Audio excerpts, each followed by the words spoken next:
नमस्कार. आदेश जनतेचा न्यूज चॅनेलमध्ये आपलं सगळ्यांचं सहर्ष स्वागत. पाहूयात काही ठळक आणि महत्त्वाच्या घडामोडी. अंबरनाथ राज्यातील महिलांवर अत्याचाराच्या घटना थांबण्याचं नावच घेत नाहीत. अंबरनाथ पूर्व मध्य रेल्वे स्टेशनकडे जाणाऱ्या ब्रिजवर एका तरुणीवर दिवसाढवळ्या धारदार शस्त्राने वार करत हत्या करण्यात आल्याची घटना उघडकीस आली आहे आणि त्यामुळे एकच खळबळ उडाली आहे. सीमा कांबळे असं हत्या झालेल्या महिलेचं नाव आहे, तर राहुल भिंगारकर असे अटक करण्यात आलेल्या आरोपीचं नाव आहे. पोलिसांनी दिलेल्या माहितीनुसार सीमा ही आपल्या पतीपासून विभक्त राहत होती. त्यानंतर सीमा जिथे राहण्यासाठी गेली तिथे राहुल देखील राहत होता. सुरुवातीला त्यांच्यात ओळख झाली, कालांतराने ओळखीचं रूपांतर प्रेमात झालं. सीमाला 13 वर्षांची एक मुलगी आहे. राहुलने सीमाकडून 2.5 लाख रुपये उसने घेतले होते, मात्र ते पैसे तो तिला परत करू शकत नव्हता.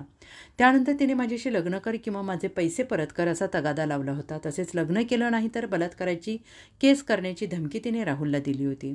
त्यामुळे राहुलने सीमाच्या हत्येचा कट रचला. घटनेच्या दिवशी म्हणजे आज अंबरनाथ रेल्वे स्टेशनला जाणाऱ्या ब्रिजवर या दोघांमध्ये या मुद्द्यावरून वाद झाला. त्यानंतर आरोपी राहुलने सीमावर धारदार शस्त्राने वार केला. विशेष म्हणजे हत्या झाली त्यावेळी तिथे काही जण हजर होते. त्यांनी हल्लेखोराला रोखण्याचा प्रयत्न केला, पण त्यांनाही हल्लेखोराने धमकावले. या हल्ल्यात सीमा गंभीर जखमी झाली होती, पण रुग्णालयात दाखल करण्याआधी तिचा मृत्यू झाला.